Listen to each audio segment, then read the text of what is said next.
Hola, ¿qué tal? Nuevamente Elvia Garduño Telis y continuamos con el tercer videotutorial para el llenado del formato 3, del anexo 3, parte 1. Nos quedamos en el punto 6, perfil y competencias docentes. Aquí lo que sugerimos de manera presencial fue que lo ajustaran a su realidad y al modelo educativo de la UNEVAL. Aquí cabe mencionar dos aspectos. Uno, que es la parte del perfil profesional, que tendríamos que verificar si existe en su plan de estudios o en su sílabo o sílabus, y ahí tendríamos que adaptarlo, obviamente, a las adecuaciones que tuvo la carrera profesional y, por ende, los profesores que van a formar a esos profesionales. En cuanto a las competencias docentes, sí sería importante que retomaran las genéricas que establece el modelo educativo de la UNEVAL, puesto que es un aspecto sumamente importante para todas las carreras de la universidad el considerar un perfil del docente de base. Y en función de ese perfil de base, pues ir orientando las particularidades del perfil profesional. Finalmente, esa decisión la toma el colegiado de profesores y pues obviamente ustedes adaptan esta parte del anexo. En el punto 7 nos habla de criterios de evaluación de las competencias del docente. Recuerden que estamos trabajando un formato de programa sintético. Entonces, en este caso, la asignatura establece competencias del perfil de egreso de los estudiantes, pero es importante ver qué tan preparados están los maestros para incidir en el desarrollo de ese perfil de egreso. Y entonces, ¿cómo nosotros podemos saber que esos maestros están siendo los adecuados para el logro de esas competencias? En función de eso, podemos aplicar formatos institucionales de evaluación del desempeño docente o cualquier otro tipo de estrategia que ustedes planteen. Incluso el portafolio de evaluación del desempeño docente también es bastante válido en este punto. Pero finalmente esas decisiones las toman el colegiado de profesores. La bibliografía menor a 10 años, básica o complementaria, pero también ahí cabe diferentes elementos que pueden combinarse para generar información. Y sobre todo aquí la parte de la cibergrafía o la parte también de repositorios web, bases de datos, que son también aspectos en los que la universidad debería de pensar, en el caso concreto de los programas educativos, cómo están las suscripciones que tienen determinados programas educativos a bases de datos indexadas, que sería obviamente un aspecto sumamente relevante dado que la información se está actualizando de manera continua. La parte de elaboración, que ahí van los nombres de los integrantes del equipo, la fecha en que fue elaborado este programa sintético y la fecha de actualización para efectos de ver cuáles han sido las modificaciones que ha tenido el programa y que obviamente tienen impacto en el licenciamiento.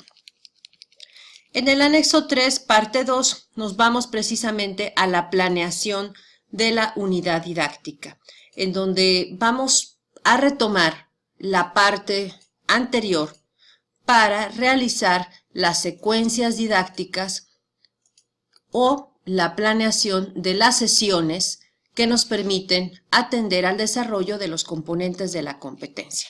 Vamos con la primera parte del formato, que igual establecemos que este formato es completamente flexible y adaptable y que incluso ustedes pueden adecuarlo o rechazarlo y generar otros que sean más pertinentes a las necesidades y características de la UNEVAL. Entonces aquí proponemos lo siguiente: la asignatura, que es estadística básica, la duración de la unidad didáctica, que esta duración de la unidad didáctica tiene que ver con las 20 horas de la primer unidad, es decir, las del primer atributo de la competencia que se establecieron en la parte superior dentro de este número de secuencias didácticas. Aquí salió, aquí están las 20 horas porque son 10 sesiones de 2 horas y corresponde a la secuencia didáctica 1 del elemento de la competencia formulo proyectos de investigación científica. Pues bien, como ven, no estamos generando nada nuevo, sino simplemente retomando lo que ya tenemos planeado. Aquí recuerdo que son 10 sesiones, anotamos el nombre de él o los profesores, las horas presenciales o virtuales, que en este caso pues siguen siendo 20 horas, pero recuerden que si ustedes comienzan a considerar el aspecto virtual, pues podrían ahí establecerlas. Las horas independientes o de aprendizaje autónomo, que son las que nos comentaron, que obviamente son relacionadas con el trabajo que no estamos necesariamente monitoreando y que ustedes pueden valorar si las quitamos o las dejamos, en este caso las quitamos, y el total de horas que pues sería reiterativo, porque aquí estamos solamente considerando las presenciales. Si ustedes no trabajan las virtuales, pues obviamente las tendríamos que quitar, pero pues también vale la pena a lo mejor poder ir comenzando a explorar este terreno. El número de la unidad didáctica, que es el número 1. Ahora, la particularidad de esta secuencia didáctica es que partimos de un problema significativo del contexto. ¿Recuerdan el campo socioprofesional? Uno de estos era la prensa o el periodismo.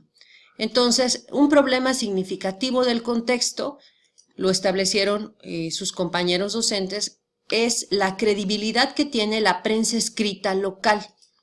En función de ese problema significativo de contexto, vamos a abordar esta unidad didáctica 1 en un tiempo de 20 horas de la asignatura estadística básica para contribuir a desarrollar la competencia de participa y dirige proyectos de investigación científica en comunicación. ¿Tiene que ver? Claro que sí.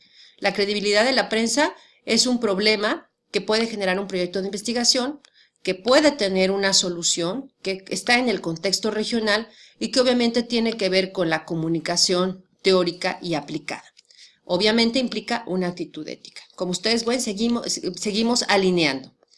En este caso, lo que hacemos es copiar y pegar el elemento de la competencia a desarrollar que pertenece a la primera secuencia.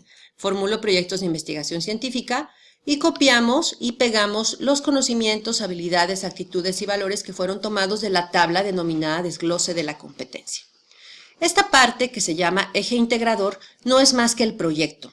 Es decir, para trabajar estas 10 sesiones de 2 horas, vamos a utilizar un proyecto que se denomina proyecto de comparación del manejo de información que hacen los periódicos locales.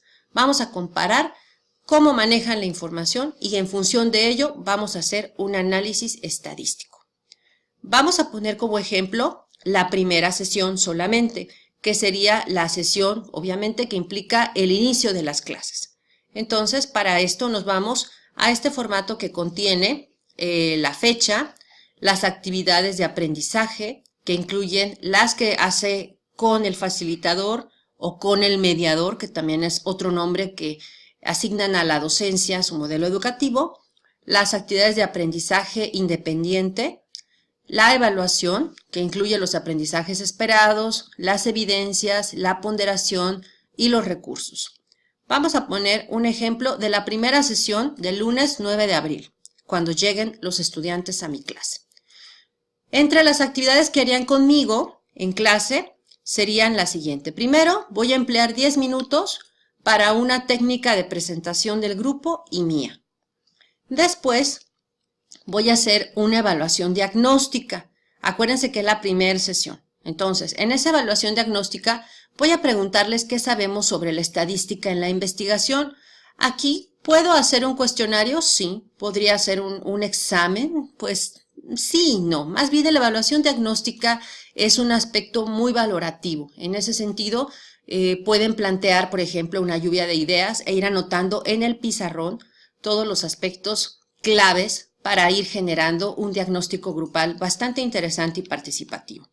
Después haría el encuadre y la entrega del programa de la asignatura. Esto me va a llevar 20 minutos. Aquí es importante que lo haga después de la evaluación porque aquí voy a generar una relación entre lo que ellos saben y lo que van a ver. Esto me permite generar expectativas. Finalmente, voy a presentar la propuesta del proyecto. Aquí me va a llevar 20 minutos y en esos, 30 minutos, y en esos 30 minutos voy a presentarles el proyecto de comparación de información para que ellos se vayan dando una idea y también vayan proponiendo algunas adecuaciones, a lo mejor a los periódicos, a lo mejor algunas de las actividades. Por eso es importante que yo como docente lo tenga claro. Finalizamos con la siguiente parte, que es las actividades que hará el aprendiz de manera, el aprendiente o el aprendiz de manera independiente. Es decir, de manera independiente, lo que él va a hacer, que serían las tareas. Lo que él va a hacer de tarea es indagar sobre el contexto en el que se llevará a cabo el proyecto. Por ejemplo, me va a buscar y va a revisar el contenido de los periódicos locales. También de tarea podemos añadir una actividad más de contenido específico. Es decir, por ejemplo, que visualice el video X sobre la estadística y la investigación. Ese es un video que yo no hice, sino que lo busqué en YouTube y me pareció pertinente para la asignatura. Aquí, como pueden visualizar, tenemos de tarea aspectos del proyecto y aspectos de la asignatura. Entre los aprendizajes esperados está, por ejemplo, que conozca obviamente su programa o el sílabus, que identifique el contexto de su proyecto. Si eso es lo que yo espero con esas tareas. Entre las evidencias está precisamente el listado de los periódicos locales que me va a traer. Lo va a anotar en su cuaderno simplemente o lo va a traer impreso. Y en cuanto al video, ¿cómo puedo saber si lo vio? Pues simplemente una reflexión personal por escrito sobre la estadística y la investigación. Una reflexión personal de un párrafo, 2 párrafos o donde él simplemente establezca la relación. Para la ponderación tenemos que asignarla y darla a conocer a los estudiantes, pero para esto es importante que yo tenga claro cuántas evidencias voy a pedir para esta primer unidad y cuántas van a ser evaluables en el sentido de tener calificación. Por eso no asignamos aquí todavía ponderación, porque faltan 9 sesiones más. Esta es la planeación de la primera sesión. Y finalmente, ¿cuáles serían los recursos?